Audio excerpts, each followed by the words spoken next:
Should we be talking about Ethereum instead of Bitcoin?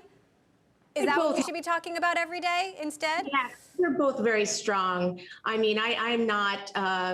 Still very bullish on Bitcoin. I mean, we've seen a lot of volatility with Bitcoin over the past couple of weeks. You know, dipping 29 or a little bit below today, back up, and it's continuing to hit a range. But I think there's two fundamentally, you know. Things happening in the Bitcoin market that we have to take note of. One is China. I mean, there continues to be sentiment in China about, you know, how Bitcoin should be outlawed. It needs to not happen. The miners, the OTC desks, the banks. And we've seen the hash rate decrease related to the Chinese, activity. And sentiment continues in the United States to be questionable. You know, people are weary. You know, we had Elon Musk come out and say, you know, BTC's carbon footprint is negative. So I'm not really sure I'm as bullish as, you know, given the indicators that we're seeing on Bitcoin. Ethereum is doing quite well, as you've noted in your with your previous guest. So where does this go next, I guess is the question. You know, we had guests on earlier in the show saying it's going to go lower before it goes higher, though, like you, they are bullish over the longer term. Do you see it going lower? If so, how low? And then how long does it take for a real rebound that is sustained? Well, it's interesting. You know, China's activity in, right now is not about the carbon footprint. It's really about, I believe, its CBDCs. It's introducing its own cryptocurrency. It already has. And it's coming up right now around the Chinese Communist Party 100th anniversary in July. I think once that happens and people start to look at the fundamentals of Bitcoin, we're going to see a rally again. And what I thought was particularly interesting about what's going on in China is that, you know, we're not talking about their concern over the carbon footprint, right? We're talking about their concern overall about the introduction for an authoritarian, you know, regime of Bitcoin. But if you look at what's happening with Bitcoin, the fundamentals still continue to look good. You see more companies adopting Bitcoin. There's been, a chart about the number of wallets that are happening internationally, which continues to rise. As Mike Novogratz has pointed out, we continue to see institutional adoption of Bitcoin in unprecedented amounts. I mean, Paul Tudor Jones was very active, as he mentioned, money markets. We're seeing, RIAs. We're seeing insurance companies. Everybody's very interested in this asset class. But, you know, we still have Ethereum. Ethereum's on track for its July introduction and Ethereum 2.0 rolling out at the end of the year.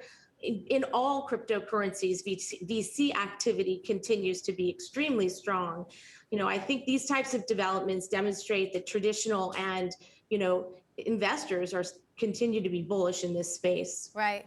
Well, we still have Ethereum. We still have Doge, as Ed mentioned. What's your thesis on Doge, or is it a hustle?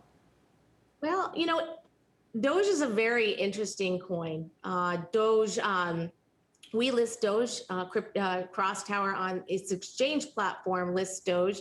There's clearly consumer sentiment about Doge, and Elon Musk's narrative around Doge as it potentially being, the crypto for the masses. His vision is Mars, and Mars might need a cryptocurrency, so I'm not really sure about that.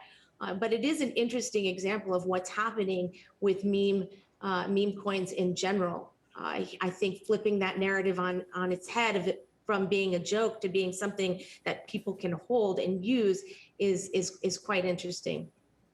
Now, I want to talk about the infrastructure because that is where you are building your products. And I'm so curious what this shift in gravity from China to, perhaps everywhere else, or maybe it is mostly the United States. Does the shift in mining out of China, how does that impact the industry over the long term? That's a great question. I believe that, there's strong sentiment in the United States for an environmentally friendly Bitcoin. And I think once we move away from the carbon footprint out of China and we look at the renewable options for Bitcoin, whether that's in North America or South America, interestingly, I think El Salvador mentioned volcano heat, but there are lots of possibilities there. And that may be in the long term extremely positive for Bitcoin. So, what's going to happen tomorrow? I guess, no, who knows? What do you think? More choppiness ahead?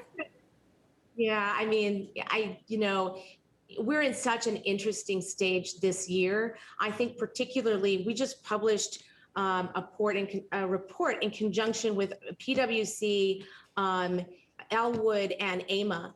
CrossTower participated in that. And in that report, it was talking about hedge funds' adoption of cryptocurrencies.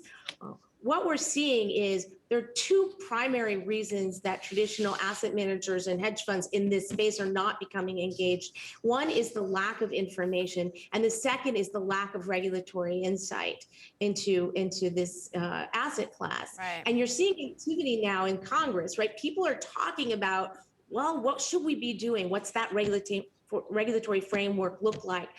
Maybe not tomorrow, but I think this year and next year, you're going to see guardrails, frameworks, and real discussion about what cryptocurrency should look like over the next, 1 to 5 years.